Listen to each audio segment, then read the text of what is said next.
Hello dear students, welcome back to Xylem Learning. Abdullah sir ആണ്. ഇന്ന് നമ്മൾ വന്നിരിക്കുന്നത് നമ്മുടെ 9th CBSE മോസ്റ്റ് ഇമ്പോർട്ടൻ്റ് ആയിട്ടുള്ള ഒരു ടോപ്പിക് ആയിട്ടാണ്. ഹിസ്റ്ററിയുടെ സെക്കൻഡ് ചാപ്റ്ററിലെ ഒരു ടോപ്പിക്കാണ് നമ്മൾ എടുക്കാൻ പോകുന്നത്. നിങ്ങൾക്ക് എല്ലാവർക്കും ഈ ഒരു ടോപ്പിക് വരുമ്പോൾ ചിലപ്പോൾ കൺഫ്യൂസ്ഡ് ആവാറുണ്ട്. ഈ ഒരു ഐഡിയോളജി എന്താണ് എന്നുള്ള ചില കൺഫ്യൂഷനും കാര്യങ്ങളൊക്കെ വരാറുണ്ട്. അതൊക്കെ ഈ ഒരു ക്ലാസ്സിലൂടെ നമ്മൾ സോൾവ് ചെയ്യാൻ പോവാണ്.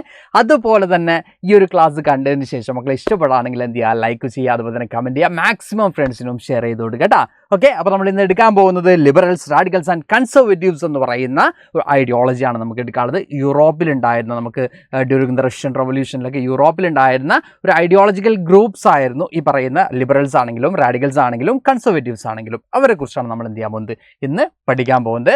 ഫസ്റ്റ് നമുക്ക് ആരെക്കുറിച്ച് തന്നെ പഠിക്കാം, ലിബറൽസിനെ കുറിച്ച് തന്നെ പഠിക്കാം. ഓക്കെ, ലിബറൽസ് എന്തൊക്കെ ഐഡിയോളജീസ് ആണ് മുമ്പോട്ട് വെച്ചത്, അല്ലെങ്കിൽ അവരെന്തൊക്കെയാണ് ഡിമാൻഡ് ചെയ്തിരുന്നത്, എന്തൊക്കെയാണ് ഒപ്പോസ് ചെയ്തിരുന്നത് എന്ന് നമുക്ക് നോക്കാം. ഫസ്റ്റ് ഇവിടെ നമുക്ക് കാണാൻ പറ്റും സെക്യുലറിസത്തെയും അതുപോലെ തന്നെ റൈറ്റ്സ് ഓഫ് ഇൻഡിവിജ്വൽസിനെ എന്ത് ചെയ്യണം, പ്രൊമോട്ട് ചെയ്യണം, സേഫ് ഗാർഡ് ചെയ്യണം എന്ന് ഡിമാൻഡ് ചെയ്തിരുന്ന ആളുകളായിരുന്നു ആര്, ലിബറൽസ്. അതായത് സെക്യുലറിസം വേണം, എല്ലാ റിലിജിയനും എന്ത് ചെയ്യാൻ പറ്റണം, ടോളറേറ്റ് ചെയ്യാൻ പറ്റണം എന്ന രീതിയിലുള്ള ഒരു ആശയമായിരുന്നു ആര് മുമ്പോട്ട് വെച്ചിരുന്നത്, ലിബറൽസ് മുമ്പോട്ട് വെച്ചിരുന്നത്. അതുപോലെ തന്നെ ഇൻഡിവിജ്വൽസിൻ്റെ റൈറ്റ്സിനെ എന്ത് ചെയ്യണം, പ്രൊമോട്ട് ചെയ്യണം എന്ന് ഡിമാൻഡ് ചെയ്ത ആളുകളാണ് ലിബറൽസ് എന്ന് നമുക്ക് കാണാൻ പറ്റും. At the same time dynastic റൂളേഴ്സിൻ്റെ അവരുടെ ഒരു എന്താ പറയുക അൺകൺട്രോൾഡ് ആയിട്ടുള്ള അല്ലെങ്കിൽ അവരുടെ ആ ഒരു സുപ്രീം പവേഴ്സിനെ ആര് ഒപ്പോസ് ചെയ്യുന്നുണ്ട്, ഈ പറയുന്ന ലിബറൽസ് ഒപ്പോസ് ചെയ്യുന്നുണ്ട്. അപ്പോൾ ഇതൊക്കെ കേൾക്കുമ്പോൾ മക്കൾ വിചാരിക്കും ലിബറൽസ് ഏറ്റവും ബെറ്റർ ഒരു ഐഡിയോളജി ആയിരുന്നു ആ ഒരു സമയത്തെന്ന് വിചാരിക്കും. നമുക്ക് നോക്കാം ആയിരുന്നോ അല്ലേ എന്നുള്ളത് നമ്മൾ എന്ത് ചെയ്യും, ഓരോന്നായിട്ട് നമ്മൾ ഡിസ്കസ് ചെയ്യുമ്പോൾ നമുക്ക് നോക്കാൻ പറ്റും. അപ്പോൾ ഇവിടെ നമ്മൾ പറഞ്ഞില്ല, ഫസ്റ്റ് പറഞ്ഞില്ല എന്തൊക്കെയാണ്, റിലീജിയസ് അല്ലെങ്കിൽ എന്താ പറയുക സെക്യുലറിസം പോലെയുള്ള എല്ലാ റിലീജിയസിനെയും ടോളറേറ്റ് ചെയ്യാൻ പറ്റുന്ന രീതിയിലുള്ള ഒരു ആശയമായിരുന്നു ആരും മുമ്പോട്ട് വെച്ചിരുന്നത്, ലിബറൽസ് മുമ്പോട്ട് വെച്ചിരുന്നത്. അതുപോലെ തന്നെ ഇൻഡിവിജ്വൽസിൻ്റെ റൈറ്റ്സിനെ പ്രൊമോട്ട് ചെയ്തിട്ടുണ്ട് നമുക്ക് കാണാൻ പറ്റും. At the same time dynastic റൂളേഴ്സിൻ്റെ അൺകൺട്രോൾഡ് ആയിട്ടുള്ള അല്ലെങ്കിൽ അവരുടെ ആ ഒരു സുപ്രീം പവേഴ്സിനെ അവർ ഒപ്പോസ് ചെയ്തിട്ടുണ്ട്, ലിബറൽസ് ഒപ്പോസ് ചെയ്തിട്ടുണ്ട്. Then representative type of government, that means നമ്മുടെ ഡെമോക്രാറ്റിക് ഫോം ഓഫ് ഗവൺമെൻറ് ഉണ്ട് അല്ലേ, നമ്മുടെ എന്ത് ചെയ്യും, പീപ്പിൾസ് ഇലക്ട് ചെയ്യപ്പെടുന്ന ആളുകളായിരിക്കും എന്ത് ചെയ്യേണ്ടത്, പീപ്പിൾസ് ത്രൂ ഇലക്ട് ചെയ്യപ്പെടുന്ന ആളുകളായിരിക്കും എന്ത് ചെയ്യുന്നത്, ഗവേൺ ചെയ്യുന്നത്. ലൈക്ക് അത്തരത്തിലുള്ള ഒരു ഗവൺമെൻറ്റാണ് ആരും ഡിമാൻഡ് ചെയ്യുന്നത്, ലിബറൽസ് ഡിമാൻഡ് ചെയ്യുന്നത്. ഇതൊക്കെ പോസിറ്റീവ് സൈഡ്സ് ആണ് നമുക്ക് കാണാൻ പറ്റുന്നത്. അതുപോലെ തന്നെ ഒരു പ്രോപ്പർ ആയിട്ടുള്ള ജുഡീഷ്യറി സിസ്റ്റം, ഇൻഡിപെൻഡൻ്റ് ആയിട്ടുള്ള ഒരു ജുഡീഷ്യറി സിസ്റ്റവും ലിബറൽസ് എന്ത് ചെയ്യുന്നുണ്ട്, ഡിമാൻഡ് ചെയ്യുന്നുണ്ട്. ബട്ട് അവർ എന്തിൽ ബിലീവ് ചെയ്യുന്നില്ല, യെസ് എല്ലാ ആളുകൾക്കും റൈറ്റ് ടു വോട്ട് എന്ന് പറയുന്ന ഒരു കൺസെപ്റ്റ് ഉണ്ട് അല്ലേ, അതിനെ ആര് ഒപ്പോസ് ചെയ്യുന്നുണ്ട്, ലിബറൽസ് ഒപ്പോസ് ചെയ്യുന്നുണ്ട്. ആർക്കൊക്കെയാണോ പ്രോപ്പർട്ടി ഓൺ ചെയ്യുന്നത് അവർക്ക് മാത്രം എന്തു മതി, റൈറ്റ് ടു വോട്ട് മതി എന്നാണ് ആര് ഡിമാൻഡ് ചെയ്യുന്നത്, ലിബറൽസ് ഡിമാൻഡ് ചെയ്ത്. അതായത് പ്രോപ്പർട്ടി ഓണർഷിപ്പ് ഉള്ള ആളുകൾക്കാണ് എന്തുള്ളത്, റൈറ്റ് ടു വോട്ട് കൊടുത്താൽ മതി. യൂണിവേഴ്സൽ അഡൽട്ട് ഫ്രാഞ്ചൈസ് അല്ലെങ്കിൽ നമ്മൾ പറയും അല്ലേ സാർവത്രിക പ്രായപൂർത്തി വോട്ടവകാശം എന്നൊക്കെ നമ്മൾ പറയാറുണ്ട് അല്ലേ, അത് ആര് ഡിമാൻഡ് ചെയ്യുന്നില്ല, ലിബറൽസ് ഡിമാൻഡ് ചെയ്യുന്നില്ല. അതുപോലെ തന്നെ വിമൻസിൻ്റെ വോട്ടിനെയും ആര് ഒപ്പോസ് ചെയ്യുന്നുണ്ട്, ലിബറൽസ് ഒപ്പോസ് ചെയ്യുന്നുണ്ട്. അപ്പോൾ ഇത്രയുമാണ് ലിബറൽസിൻ്റെ ഫീച്ചേഴ്സ് എന്ന് പറയുന്നത്. അപ്പോൾ കുറേയധികം പോസിറ്റീവ് സൈഡ്സ് ഉണ്ട്. അറ്റ് ദ സെയിം ടൈം അവരൊരു റെപ്രസെൻറ്റേറ്റീവ് ഗവൺമെൻറ് വേണം എന്നൊക്കെ ഡിമാൻഡ് ചെയ്യുന്നുണ്ട്. പക്ഷേ അവിടെ എന്തില്ല, എല്ലാവരും ഈക്വലായിട്ടല്ല ട്രീറ്റ് ചെയ്യുന്നത്, എല്ലാവർക്കും അവിടെ എന്തില്ല, റൈറ്റ് ടു വോട്ട് ഇല്ല എന്ന് നമുക്ക് കാണാൻ പറ്റും. ഇതാണ് ആരെക്കുറിച്ച് പറയാനുള്ളത്, ലിബറൽസിനെ കുറിച്ച് പറയാനുള്ളത്. ലിബറൽസിനേക്കാളും കുറച്ചുകൂടി എക്സ്ട്രീം ലെവലിലേക്ക് പോകുന്ന മറ്റൊരു ഗ്രൂപ്പാണ് റാഡിക്കൽസ് നമുക്ക് കാണാൻ പറ്റുന്നത്. ഇവിടെ നമുക്ക് കാണാൻ പറ്റും വിമൻസ് സഫ്രേജ് മൂവ്മെൻറ്റിനെ അല്ലെങ്കിൽ നമ്മൾ പറയുന്ന പോലെ റൈറ്റ് ടു വോട്ട് ആർക്ക് വേണം, വിമൻസിന് വേണം എന്ന ഡിമാൻഡ് മുമ്പോട്ട് വെച്ച ഗ്രൂപ്പാണ് ആര്, റാഡിക്കൽസ് എന്ന് നമുക്ക് കാണാൻ പറ്റും. അപ്പോൾ നേരത്തെ ലിബറൽസ് എന്തിനു ഒപ്പോസ് ചെയ്തിട്ടുണ്ട്, വിമൻസ് റൈറ്റ് ടു വോട്ട് എന്ന് പറയുന്നൊരു ആശയം തന്നെ ഒപ്പോസ് ചെയ്തിരുന്നു ലിബറൽസ്. എങ്കിൽ ഇവിടെ വിമൻസിന് എന്ത് വേണം, റൈറ്റ് ടു വോട്ട് വേണം എന്ന ഡിമാൻഡാണ് ആര് മുമ്പോട്ട് വെച്ചിട്ടുള്ളത്, റാഡിക്കൽസ് മുമ്പോട്ട് വെച്ചിട്ടുള്ളത്.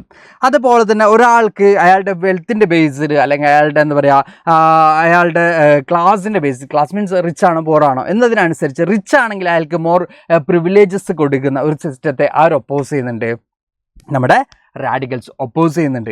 ദാറ്റ് മീൻസ് ഇപ്പോൾ ഫസ്റ്റ് ചാപ്റ്ററിൽ ഫ്രഞ്ച് റവല്യൂഷൻ പഠിച്ചു അല്ലേ, ഫ്രഞ്ച് റവല്യൂഷനിൽ എന്തുണ്ടായിരുന്നു, സെക്കൻഡ് എസ്റ്റേറ്റ് എന്ന് പറയുന്ന നോബിൾസിന് എന്തുണ്ടായിരുന്നു, കുറേയധികം പ്രിവിലേജസ് ഉണ്ടായിരുന്നു, ലാൻഡ് ലോഡ്സ് ആയിരുന്നു എന്നൊക്കെ നമ്മൾ പഠിച്ചു അല്ലേ. അപ്പോൾ അങ്ങനെയുള്ള പ്രിവിലേജസിനെ ആര് ഒപ്പോസ് ചെയ്യുന്നുണ്ട്, റാഡിക്കൽസ് ഒപ്പോസ് ചെയ്യുന്നതായിട്ട് നമുക്ക് കാണാൻ പറ്റും.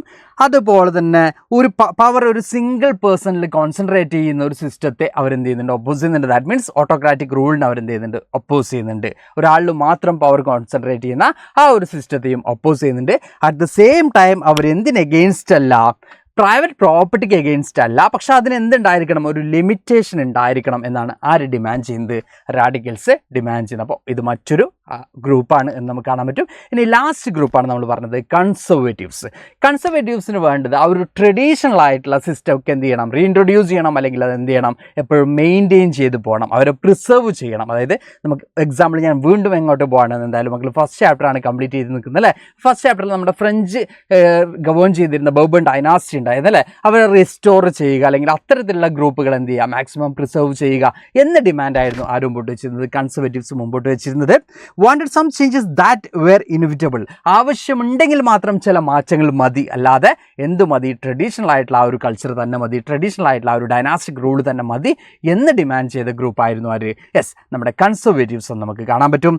അതുപോലെ തന്നെ ഈ പറഞ്ഞതുപോലെ തന്നെ believe that the past had to be respected, ആ ഒരു കാലഘട്ടം അല്ലെങ്കിൽ ഈ പറയുന്ന എന്താണ് നമ്മൾ ഓട്ടോക്രാറ്റിക് റൂളേഴ്സിൻ്റെ അല്ലെങ്കിൽ മൊണാക്സിൻ്റെ ആ ഒരു കാലഘട്ടം എന്ത് ചെയ്യണം, റെസ്പെക്ട് ചെയ്യണം, അത് പ്രിസർവ് ചെയ്യണം എന്ന് ഡിമാൻഡ് ചെയ്തിരുന്ന കുറേ അധികം ചേഞ്ചസ് ഒന്നും വേണ്ട, ചെറിയ ചേഞ്ചസ്, അത് ആവശ്യമുണ്ടെങ്കിൽ മാത്രം മാറ്റങ്ങൾ മതി, അല്ലെങ്കിൽ ആ പഴയ രാജാക്കന്മാർ തന്നെ ഭരിക്കട്ടെ എന്ന് പറഞ്ഞിരുന്ന ഒരു ഗ്രൂപ്പായിരുന്നു അവർ കൺസർവേറ്റീവ്സ് എന്ന് നമുക്ക് കാണാൻ പറ്റും. ഇങ്ങനെ 3 വിഭാഗങ്ങളായിട്ടായിരുന്നു യൂറോപ്യൻ സൊസൈറ്റിയിൽ നമുക്ക് 3 ആശയങ്ങളായിരുന്നു നമുക്ക് കാണാൻ പറ്റിയിരുന്നത്.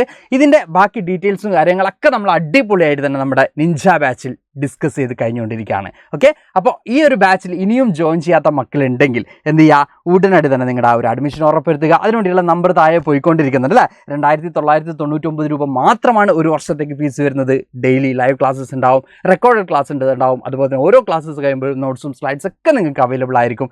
MCQ ടൈപ്പ് ക്വസ്റ്റ്യൻസ് ഉണ്ടാവും, യൂണിറ്റ് ടെസ്റ്റ് ഉണ്ടാവും, അതിന് ആൻസർ കീ ഡിസ്കഷൻ ഉണ്ടാവും. ഇങ്ങനെ ഒട്ടനവധി ഫീച്ചേഴ്സുള്ള ഈ ഒരു ബാച്ചിൽ ഇനിയും ജോയിൻ ചെയ്തിട്ടില്ലെങ്കിൽ എന്ത് ചെയ്യുക, മക്കൾ നിങ്ങളുടെ സീറ്റ് ഉറപ്പ് വരുത്തുക. അപ്പോൾ വീഡിയോ ഇഷ്ടപ്പെട്ടിട്ടുണ്ടെങ്കിൽ എന്ത് ചെയ്യുക, ലൈക്ക് ചെയ്യുക, കമൻറ്റ് ചെയ്യുക. Thank you all, by.